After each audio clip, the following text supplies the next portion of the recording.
Hello दोस्तों। आज हम लोग कक्षा 8 यानी क्लास 8 की इतिहास चैप्टर नंबर 6 पढ़ेंगे। ठीक है, चैप्टर नंबर 6 अध्याय नंबर 6 जो है वो है बुनकर, लोहा बनाने वाले और फैक्ट्री मालिक। ठीक है, भारत के पश्चिम पर गुजरात स्थित, ठीक है, ये क्वेश्चन पूछता है कि भारत के पश्चिमी तट पे कौन स्थित है, तो गुजरात स्थित है।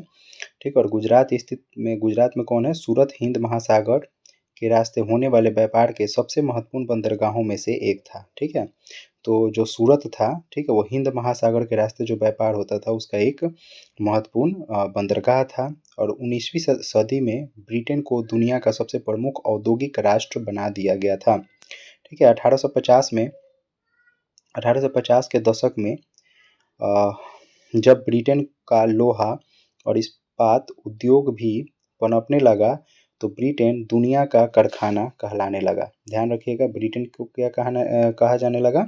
दुनिया का कारखाना। ठीक है, ब्रिटेन के औद्योगिकरण और भारत पर ब्रिटिश विजय और उपनिवेशीकरण का गहरा संबंध था।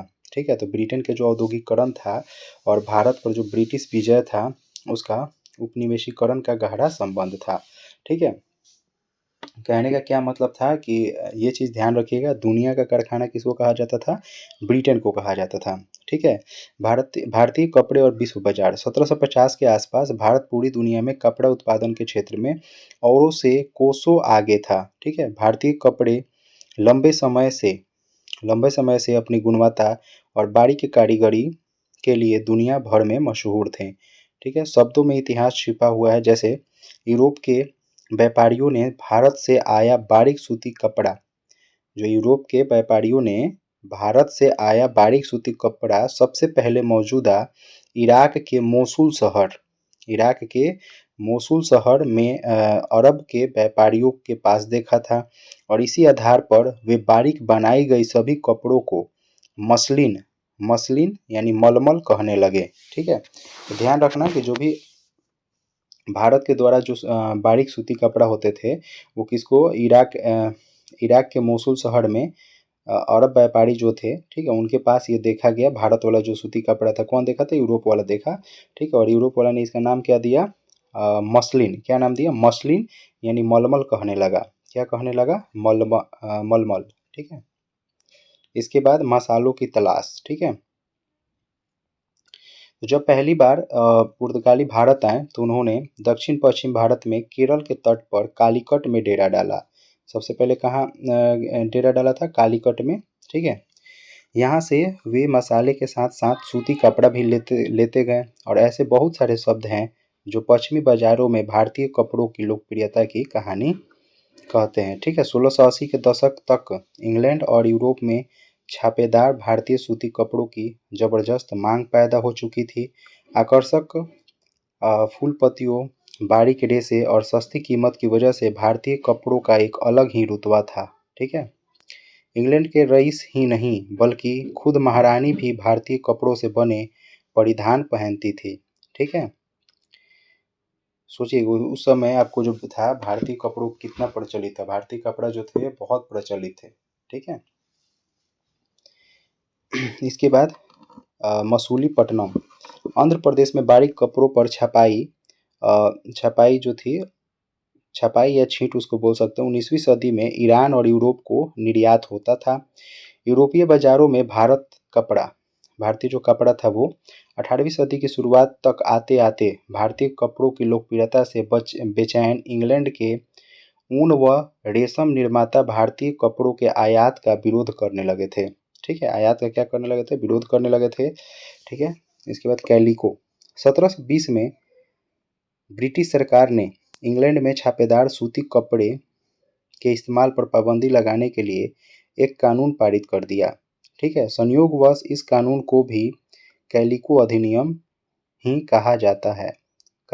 ठीक है, क्या कहा जाता था? कैलिको अधिनियम कहा जाता था। ठीक है, इसके बाद है स्पिनिंग जेनी के बारे में थोड़ा पढ़ते हैं। यह एक ऐसा मशीन था जिससे एक कामगार एक साथ कई तकलियों पर काम कर सकता था, तकनीकियों पे काम कर सकता था। जब पहिया घूमता था सारी तकलियाँ घूमने लगती थी। और 1764 में जॉन ने स्पिनिंग जेनी का आविष्कार किया। तो ये क्वेश्चन ध्यान रखना, बहुत पूछता है कि स्पिनिंग जेनी का आविष्कार किसने किया था। तो स्पिनिंग जेनी का आविष्कार जो किया था 1764 में जॉन ने किया था। किसने किया था? जॉन ने किया था। ठीक है। और स्पिनिंग जेनी का आविष्कार किया गया, जिससे परंपरागत तकलियों की उत्पादकता काफ़ी बढ़ गई। 1786 में रिचर्ड आर्कराइट ने वास्प इंजन का आविष्कार किया। तो अगर आपसे क्वेश्चन पूछे कि स्पिनिंग जो जेनी है उसका आविष्कार कब किया गया था? 1764 में। ठीक है, जॉन ने किया था।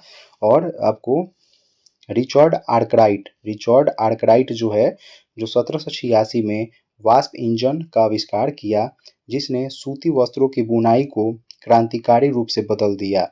अब बहुत सारा कपड़ा बेहद कम कीमत पर तैयार किया जा सकता था।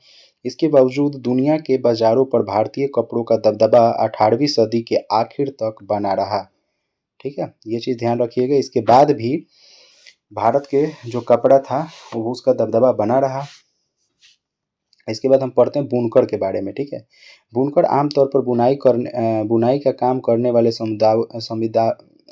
समुदायों के ही कारीगर होते थे।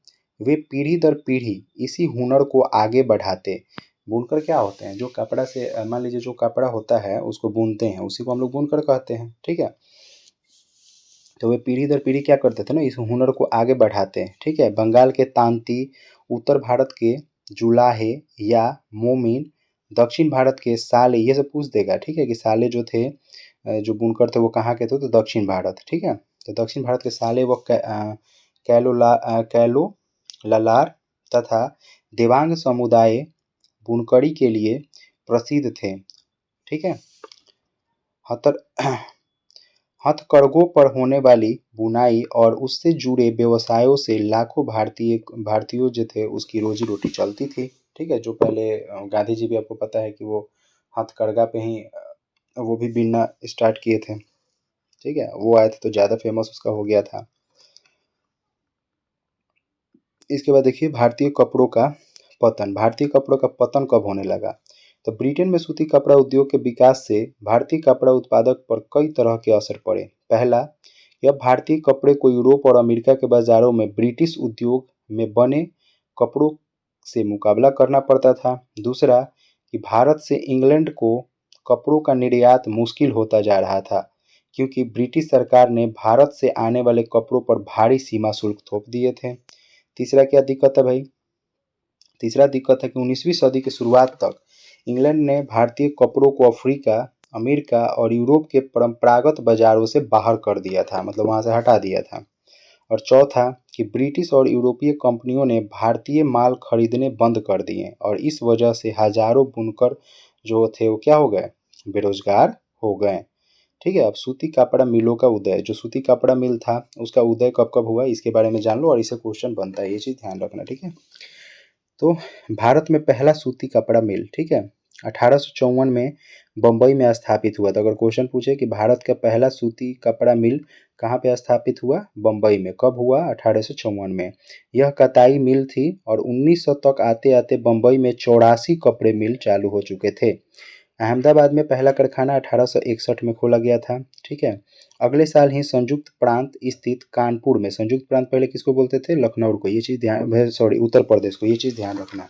संयुक्त प्रांत का पहले किसको बोलते थे? उत्तर प्रदेश को। उत्तर प्रदेश में स्थित कानपुर में भी एक कारखाना खुल गया और टीपू सुल्तान की तलवार और उर्ज स्टील की धार इतनी सख्त और पैनी थी कि वह दुश्मन के लौह कवच को भी आसानी से चीर सकती थी। और इस तलवार में यह गुण, कार्बन की अधिक मात्रा वाली उर्ज नामक स्टील की तलवारें बनी पैनी और लहरदार होती थी।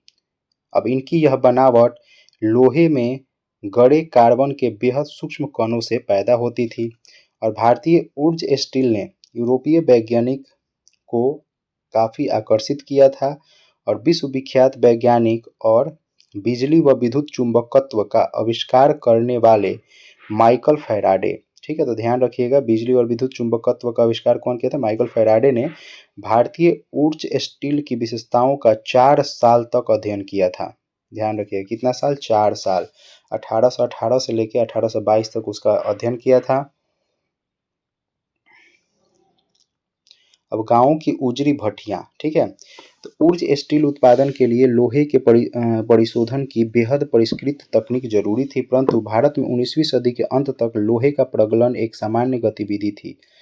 प्रगालक कारगर थे जो लोहा बनाने के लिए लौह अयस्क के स्थानीय भंडारों का इस्तेमाल करते थे और इसी लोहे से कारखाने में दैनिक इस्तेमाल के औजार और साधन बनाए जाते थे। ज़्यादातर भट्टियाँ मिट्टी और धूप में सुखाई गई ईंटों से बनती थी। जो भट्टी बनती थी कैसे बनती थी, मिट्टी और धूप में सुखाई गई ईंटों से बनती थी, ठीक है। भारत में लोहा व इस्पात कारखानों का उदय, ठीक है। तो वो तो था किसके बारे में भाई, तो इसके पहले हम पढ़ते सूती कपड़ा मिल के उदय, जो भारत में पहली सूती कपड़ा मिल 1854 में जो खोज हुआ है, ये चीज़ ध्यान रखना, याद कर लेना। स्पेनिंग जर्नी का खोज किसने किया था, जॉन ने। और एक और खोज था किसका, एक और खोज था आपको रिचर्ड आर्कराइट ने वाष्प इंजन का खोज किया था 1786 में। तो ये सब याद कर लेना है। क्या कारण था ये भी याद कर लेना कि भारतीय कपड़े का पतन का कारण क्या था, ठीक है। गांव की जो उजरी भट्टी होती थी वो कैसे होती थी, और भारत में लोहा और इस्पात कारखानों का उदय कैसे हुआ ये जान लीजिए। तो साल 1904 की बात है। अप्रैल के महीने में अमेरिकी भूवैज्ञानिक चार्ल्स वेल्ड और जमशेदजी टाटा के सबसे बड़े बेटा दोराबजी टाटा छत्तीसगढ़ में लौह अयस्क भंडारों की खोजबीन करते घूम घूम रहे थे। जमशेदजी टाटा भारत में बड़ा बड़ा भाग खर्च करने को तैयार थे। कुछ सालों बाद, ठीक है, स्वर्ण रेखा नदी, ये यहाँ पे हल्का गलत हो गया, स्वर्ण रेखा नदी के तट पर बहुत सारा जंगल साफ करके फैक्ट्री और एक औद्योगिक शहर बसाने के लिए जगह बनाई और इस शहर को जमशेदपुर का नाम दिया गया, ठीक है। और यहाँ Tata iron and steel company, जिसको हम लोग शॉर्ट में बोलते हैं टिस्को, क्या बोलते हैं, टिस्को, ध्यान रखना, TISCO, ठीक है, टिस्को, ठीक है। टिस्को की स्थापना कब हुई थी, टिस्को की स्थापना जो हुई थी वो 1907 में हुई थी, ध्यान रखना। टिस्को की स्थापना कब हुई थी, 1907 में, मतलब Tata Tata iron and steel company की स्थापना कब हुई थी, 1907 में, 1907 में, ठीक है। किसने किया था, जमशेदजी टाटा ने, ठीक है। जिसमें 1912 से स्टील का उत्पादन होने लगा, मतलब इस टिस्को की स्थापना हुई और इसमें स्टील का उत्पादन 1912 से होने लगा। रेल के पटरियों के लिए भारतीय रेल टिस्को पर आश्रित हो गया और लोहे और इस्पात के मामले में भी औद्योगिक विस्तार शुरू हुआ, जिसमें औद्योगिक वस्तुओं की मांग में इजाफा हुआ, राष्ट्रीय आंदोलन विकसित हुआ और औद्योगिक वर्ग ताकतवर होता गया। आज भी इंडस्ट्रियल जो वर्ग है जैसे अंबानी, अडानी, ये सब क्या है, अधिक ताकतवर हैं और सबसे ज़्यादा पैसा भी उन्हीं के पास में है, ठीक है। चलिए, तो ये जो था इस चैप्टर का आपका जो पार्ट पढ़ना था कि बुनकर, लोहा बनाने वाले और फैक्ट्री मालिक जो होते थे उसके बारे में हम लोग को डिटेल पढ़ना था। जो भी डिटेल था ये आप इजली से इसको पढ़ चुके होंगे। अगर स्क्रीनशॉट लेना है तो स्क्रीनशॉट ले सकते हैं। हम फिर से बोल रहे हैं कि बुक को एक बार डीपली आप पढ़ लीजिएगा। जो भी इतिहास का बुक है उसको one by one line wise line पढ़ लीजिएगा। तो उससे क्या होगा, एक वीडियो, ये वीडियो देख लीजिए और फिर उस बुक को पढ़ लीजिए। कुछ जो पॉइंट उसमें इंपॉर्टेंट लगे उसको क्या करना है, उसको आपको एक कॉपी में लिख लेना है और अच्छे से उसको याद कर जाना है, ठीक है। बुक पढ़िएगा तो फायदा होगा, ये चीज़ ध्यान रखिएगा। चलिए मिलते हैं फिर अगले नेक्स्ट वीडियो में।